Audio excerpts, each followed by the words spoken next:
Good afternoon. Good afternoon. We have come together in celebration of the life of John Priest, a beloved member of this congregation, beloved spouse, father, father-in-law, and so forth. We gathered here to pay homage to the Spirit of life. We would make this time love's time, and our words love's confessional. for it is love's tribute that we come to offer. Our voices may be the voices of grief, but the language after which grief gropes is the language of love.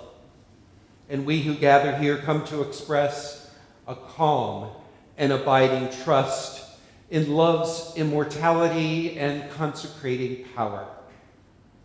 We come here to surround John's family with our love and our care. We come to be blessed by John's memories and the ways that he has touched the lives of many in this church and in his life's work. So welcome. I'm the Reverend Larry Piers, minister here at the First Unitarian Church of Wilmington. And a special welcome to our guest minister, who's many of you know, the Reverend Barbara Gadon, a recently retired Unitarian Universalist minister, having served congregations in St. Louis, Chicago, the Eastern Shore of Maryland, and of course, the First Unitarian Church of Wilmington. So welcome, Barbara. Reverend Barbara. So in this time of remembrance, may the light that we will soon use to illuminate our heart as well and remind us of the flame of ongoing life. In our season of grief, we will light this chalice in gratitude to John, who now has gone but has kept alive some flame within us. So as John's son, John Warren Priest, comes forward to light our chalice, I will read these words by Delmar Swartz, familiar to the Priest family.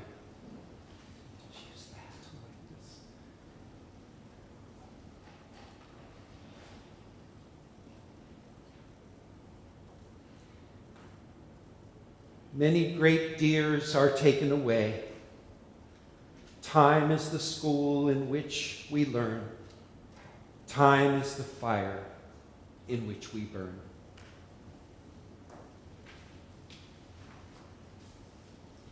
Join now in singing together the congregational hymn, For the Earth Forever Turning.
Yeah.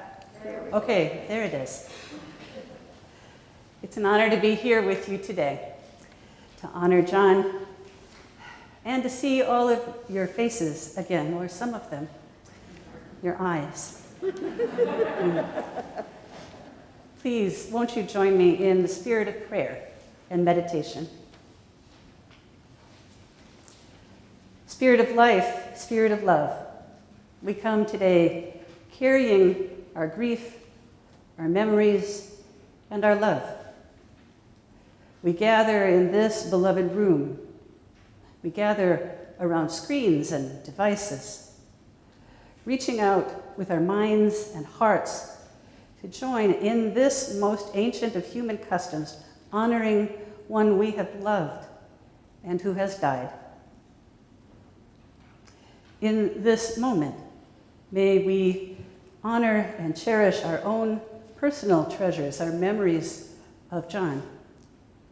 A piece of music, a loving smile, a laugh we shared with him. Some way that he helped us or comforted us or made us laugh or made us feel that we belonged. Let us know that we are connected by these moments, these small jewels we have to savor him and remember.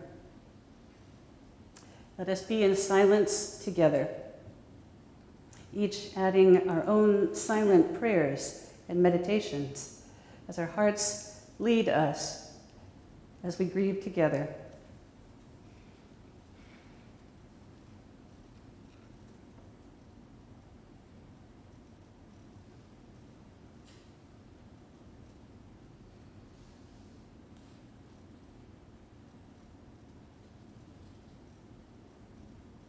In this moment, we are connected to each other, to John and to all who have ever loved and mourned, going back through countless generations, reaching back into time as time stops for a moment and we are one with the eternal mystery of life and death.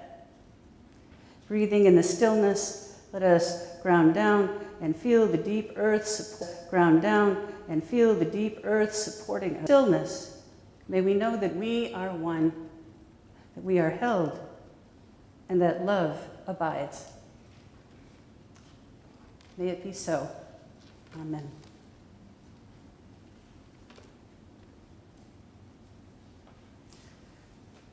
Our first reading is going to be a responsive one.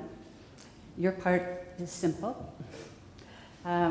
You repeat the line when I gesture. We remember him.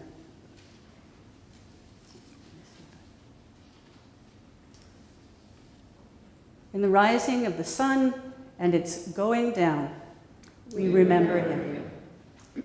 In the blowing of the wind and in the chill of winter, we remember him.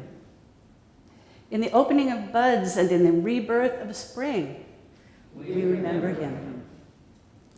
In the blueness of the sky and the warmth of summer, we remember him. In the rustling of the leaves and in the beauty of autumn, we remember him. In the beginning of the year and when it ends, we remember him. When we are weary and in need of strength, we remember him. When we are lost and sick at heart, we remember him. When we have joys,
Thank you, choir. What a gift you are.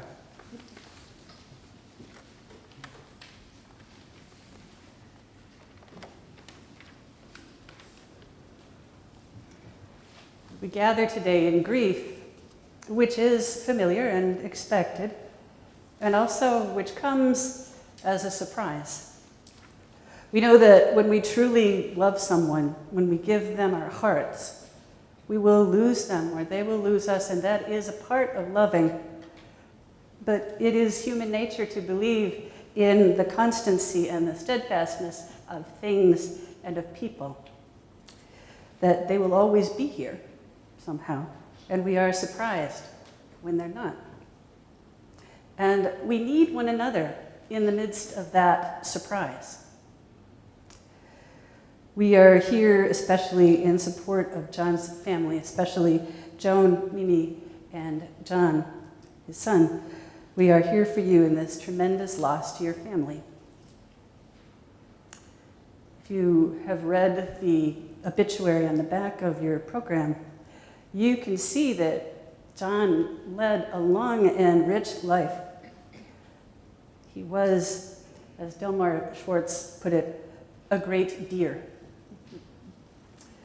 Because I think one phrase I think of when I think of him, this is sort of a cliche, but he really embodied this. He was the soul of kindness. Like many of you, my first introduction to John was through music.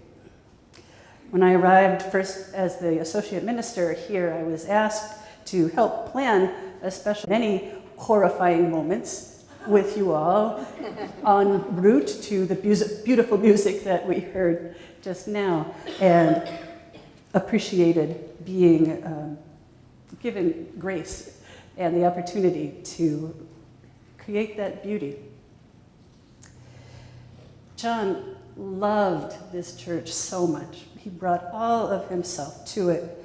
He was a steady and enthusiastic part of the community since the 1970s, when he and Joan first set foot in the door. They came from a little fellowship in Texas, and they were blown away.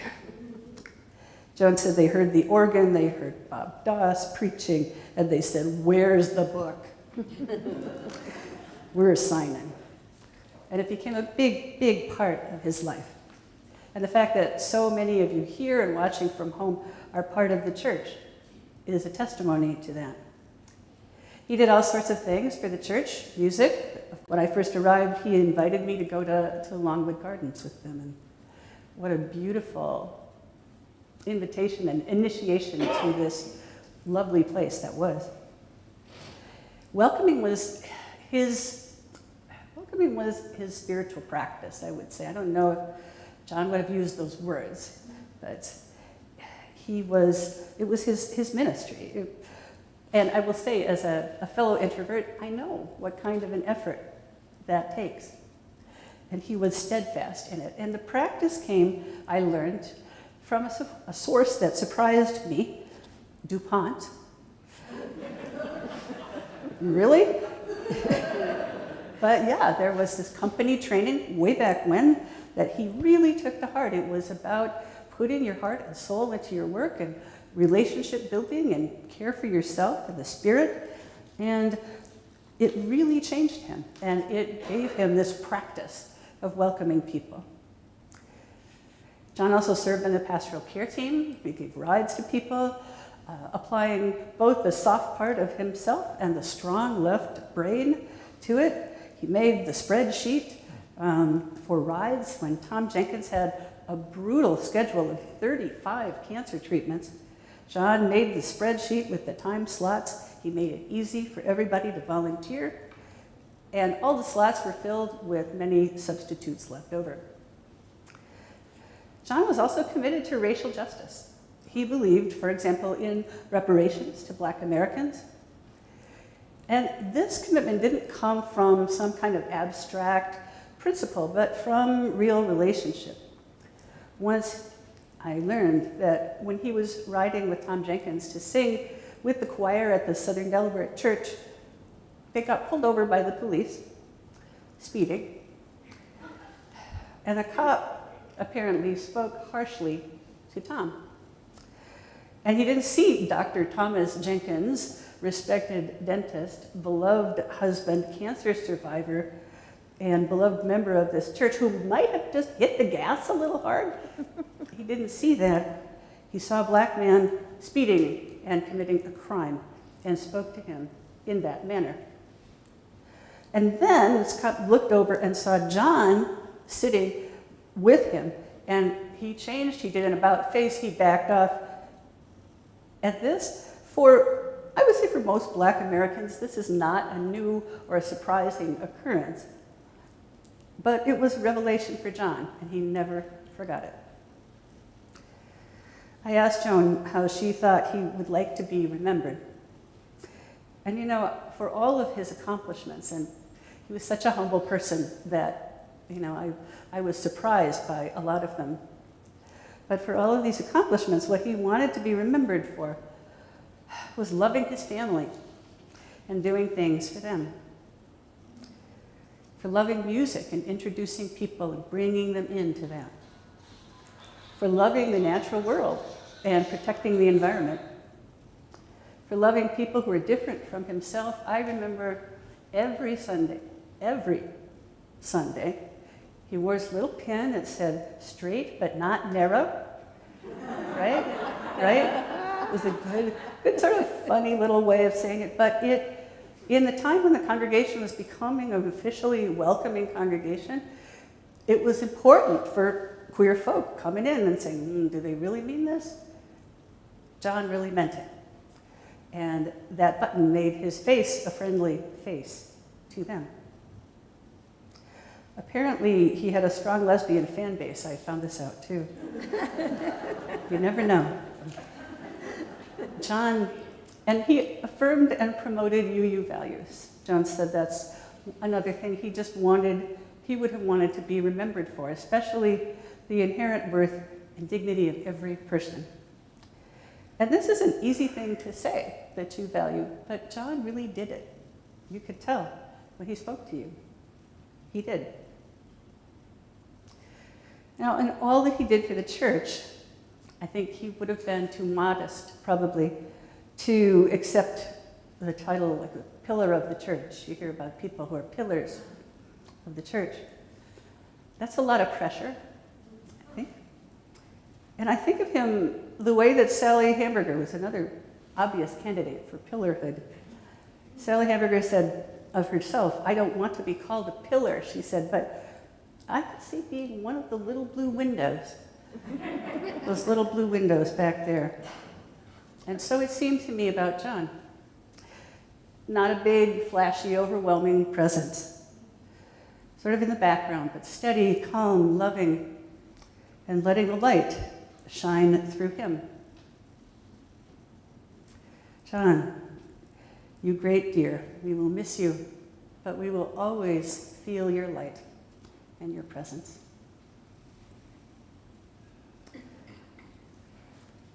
So we are now going to sing hymn number 89, Come My Way, My Truth, My Light. That was one of his favorites.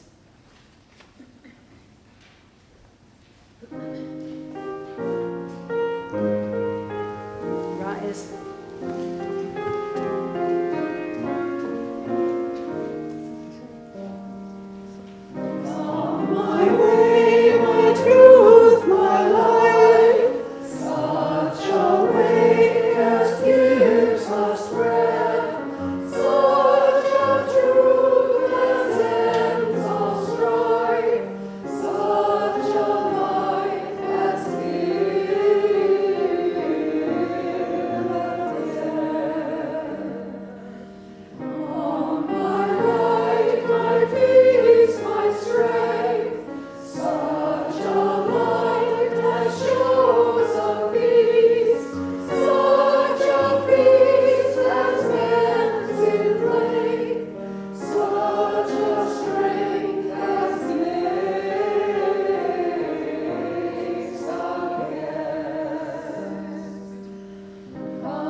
Thank you all for coming.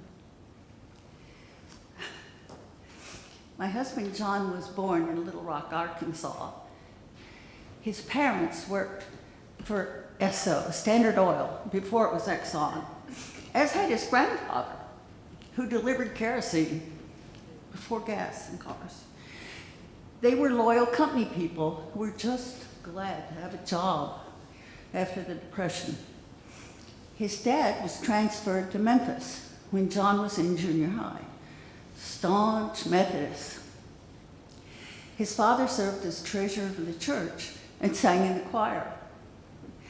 John and I were high school sweethearts in Central High School in Memphis. We met on my first day as an incoming senior and began dating soon after. John was outstanding in science and math, played clarinet in the band, and enjoyed playing on the tennis team. He earned a National Merit Scholarship that enabled him to attend MIT, his dream, with all his tuition paid. His parents could have never. There was always music around John, usually loud music. He put together an early hi-fi in a kit from Heathkit, and he blasted pop and classical music from his room at home. His mother ran around the neighborhood to ask the neighbors if they were all right with all this loud music coming on. And they said, "We like it, we enjoy it, it's okay." So then he assembled another Heathkit for me. Later, these two components would be put together to create a very early stereo. Electronics and music, heaven on earth. John went off to MIT and I stayed in Memphis to attend a small liberal arts college there. Phone calls were expensive. Remember long distance calls? But we wrote letters every day. John played on the MIT squash team, and he took advantage of the concerts and the free rehearsals that were held around Boston. And there he developed his taste for early music and recorders. I flew up to Boston for the junior prom. We danced to Harry James' band and listened to a concert of music by Duke Ellington. John borrowed a car, a 1958 Thunderbird, from a dentist who had an office near where he was living. And he promised to wash the car for a year if the dentist would let us borrow it for the weekend. And we tooled around Massachusetts in that Thunderbird. It was a portent of adventures to come and a succession of sports cars. There was an Austin Healey, a Corvette, a Mustang, a Trans Am. We married after graduation, and John went to work for DuPont in Memphis. He had requested Memphis because our parents lived there. And it turned out to be very important because we lost his dad and my mom soon after. And I was pregnant with our first son, our son John, and the anticipation of the baby's birth was a real help. It helped us get through a just terrible time. 6 months later, John was transferred to Orange, Texas. His pals from the plant taught him how to fish for bass, and I discovered birding. Imagine painted buntings flying around the house. I mean, amazing. John took courses at Lamar Tech in Beaumont and got his master's degree in math. Our daughter Miriam, Mimi, was born, and soon after we discovered the Unitarian Church. Spindletop Unitarian was across from the first oil well in Texas. It was tiny. Sometimes they had a minister, mostly not. The members had to do everything, plan the services. We got speakers from the university, but they had to plan the services. They had to maintain the building, had to mow the grass, clean the place. I remember scrubbing out the nursery. But we were happy to have left conservative dogma behind. We no longer had to or were expected to say things we didn't believe. John's boss in Wilmington at that time was Aaron Hamburger. He had scheduled a plant visit, and we invited him to come for dinner. Just imagine how surprised he was to learn that to find Unitarians where he least expected them. And he filled our minds with descriptions of Wilmington and Star Island.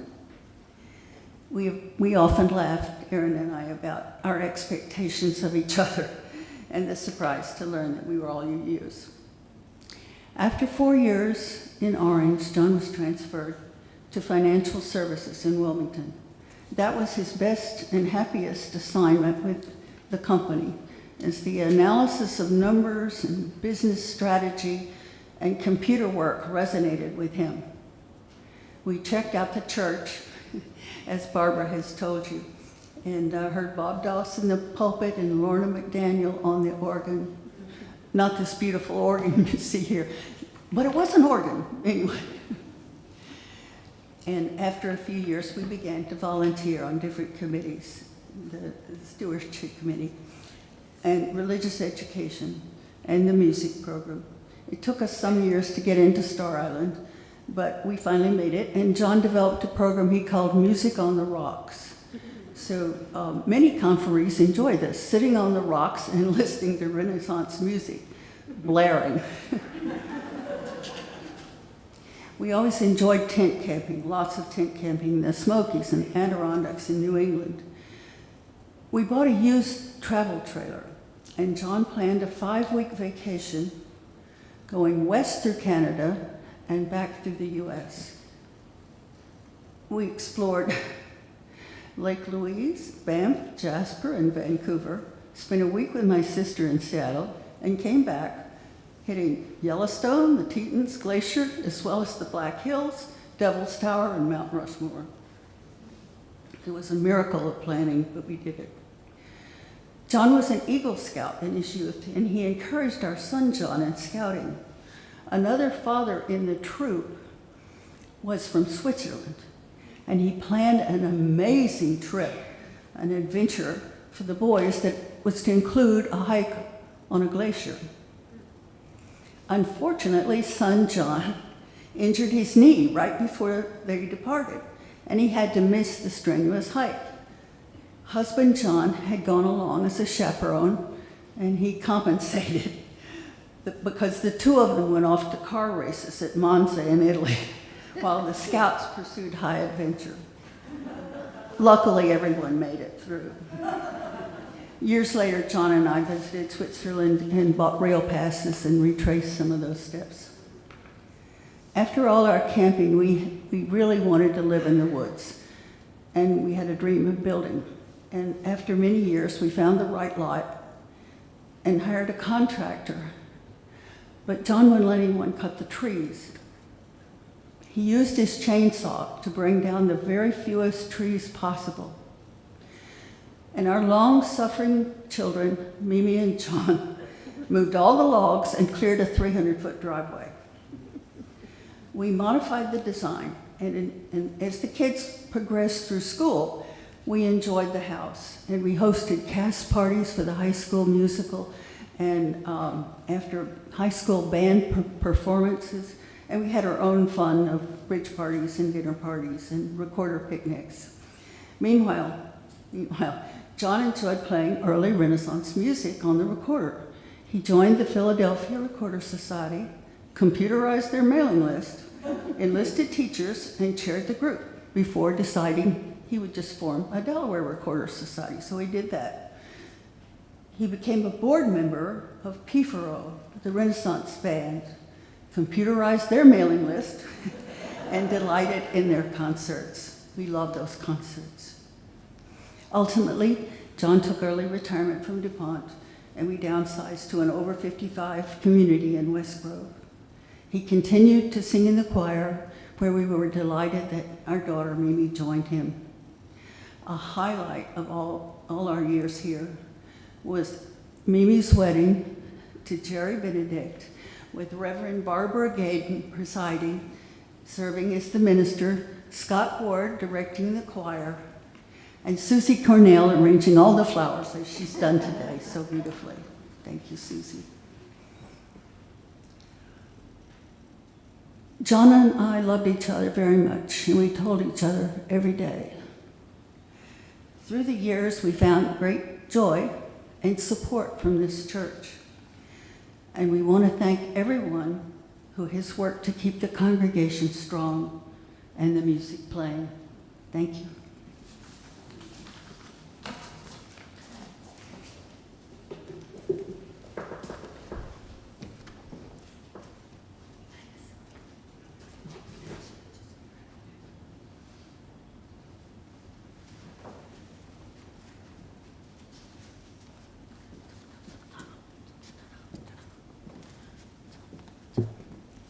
Thanks, Adele.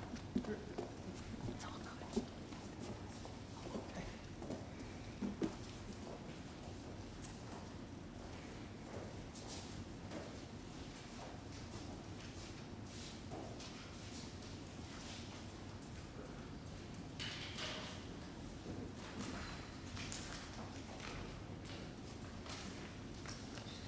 These are just some stories and memories about my dad.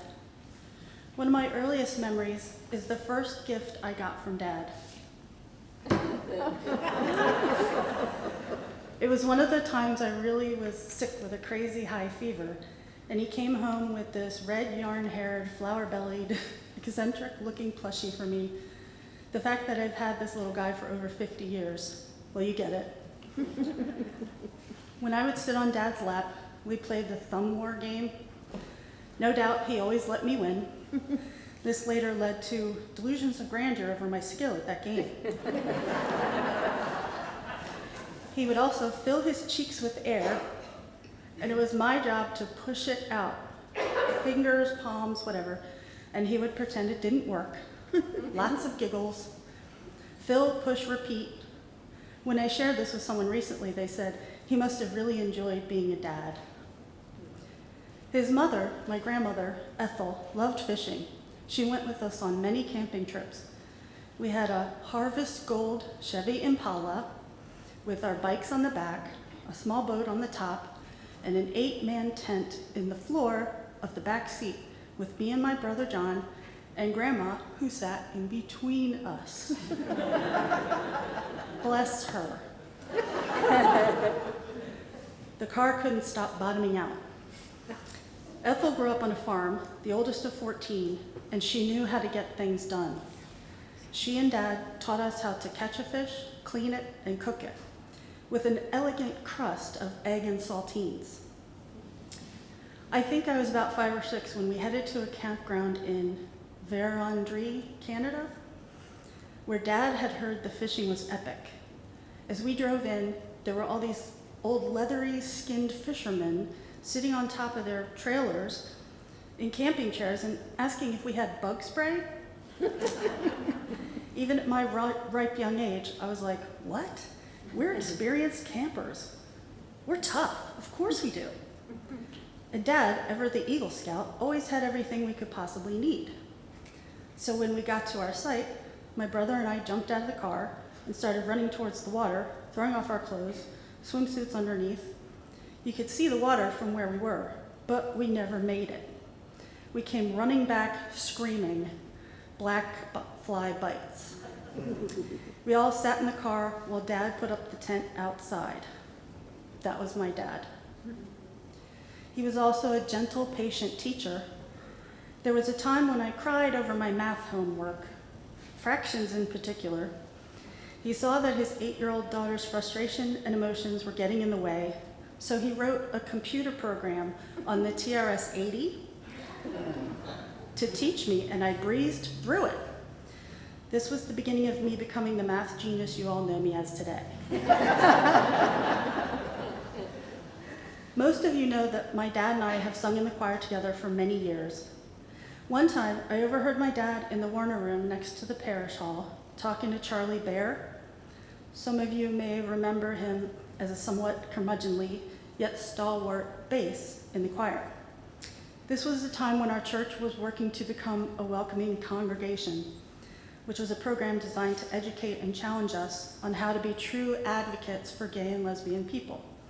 Dad was wearing his button. In my mirror of universe, I remember it as another straight for gay rights, which he wore all the time, everywhere. And Charlie, a kindred older white male, pointed to the button and asked, "I don't understand why you wear that thing." I don't remember Dad's exact words, but it was something like, "It's what we believe, and we need to talk about it." We are all musicians, and I loved singing in choir with my dad. So many wonderful memories of all our choir friends and trips. Every time I had a solo or duet or something, when I sat back down with the choir, I'd look back and he'd be smiling ear to ear with a thumbs up and love in his eyes. I will always have that. I always felt so incredibly lucky to have him as my dad. We loved each other so much and thankfully told each other frequently. I'm so glad that the last time we talked, we both said, "I love you."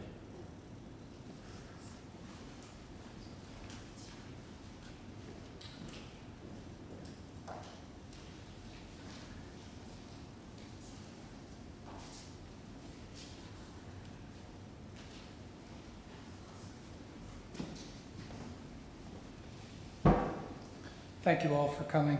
I really just wanted a chance to take my mask off. It's almost over, so please silence your cell phones now. You've heard a lot about my dad and how music was woven into his existence and informed his life. Loved this church and loved this choir, but I have to give you a depth of the understanding that you need of how much he and I had music between us. His version of music was the older the better. My version of music is a little more extroverted. For those that know me, mostly thanks to the story I'm about to tell you, I've been playing drums semi-professionally for almost 40 years. And it was because of Dad that I was able to do this and express this. If you can imagine working at DuPont all week long, braving the commute down 52 to Wilmington and back all week long, and you come home Friday afternoon after a hard day, and you come in the door and your 13-year-old is in what can only be called a froth. And we have to go to Sam Goody at Concord Mall right now.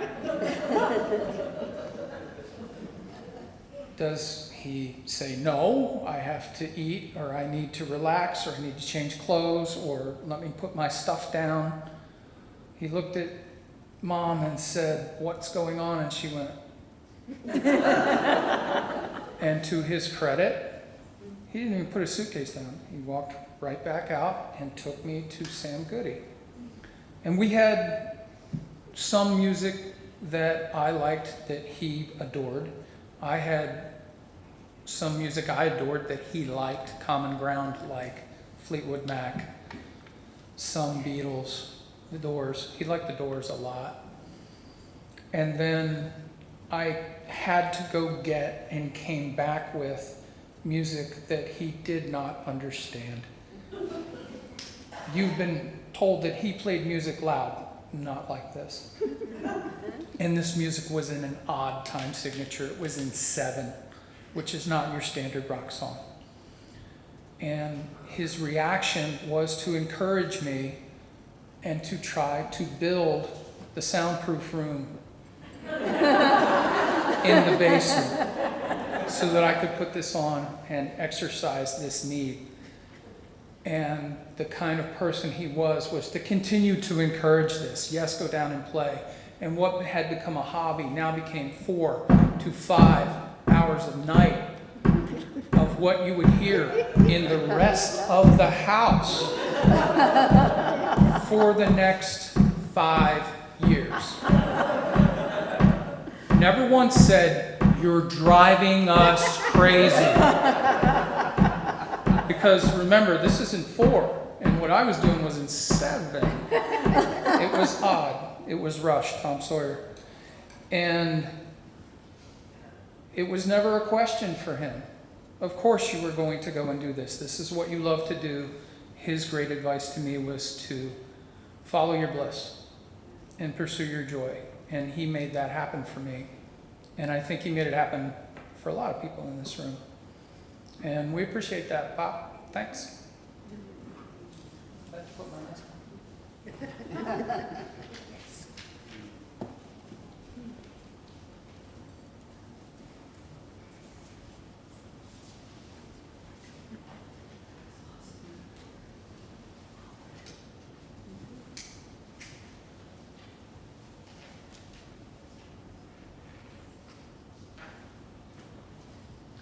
Hi, I'm Bob Winkin, And I'm Joan Kimball.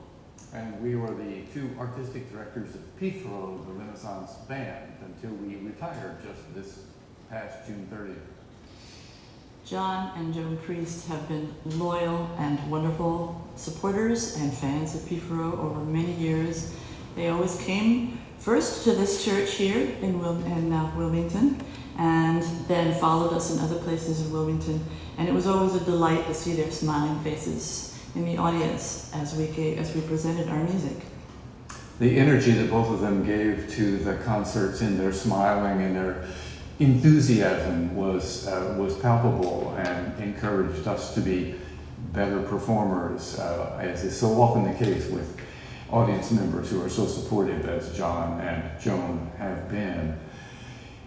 The other thing that John did for Pifro, he was very supportive in joining the board of directors. When we were a young ensemble struggling to build our reputation, build our organization, and John was very supportive for a number of years in that regard, and we were very appreciative of that.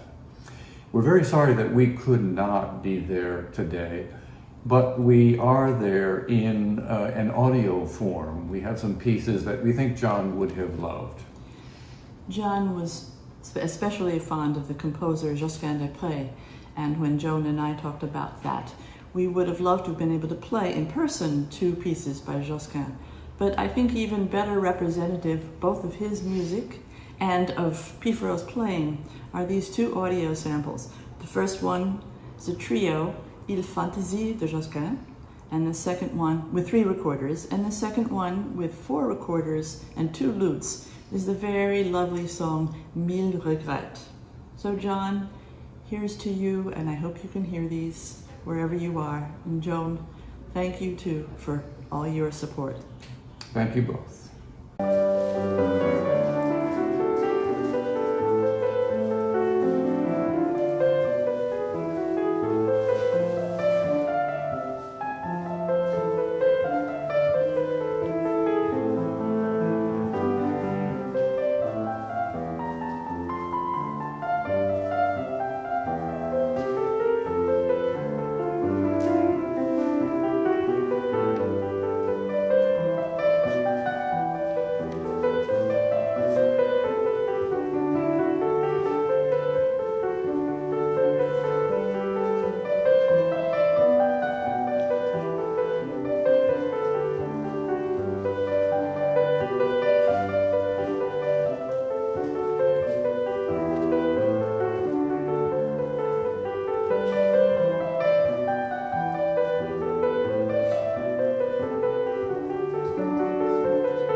Days versus 3 months, I think, because I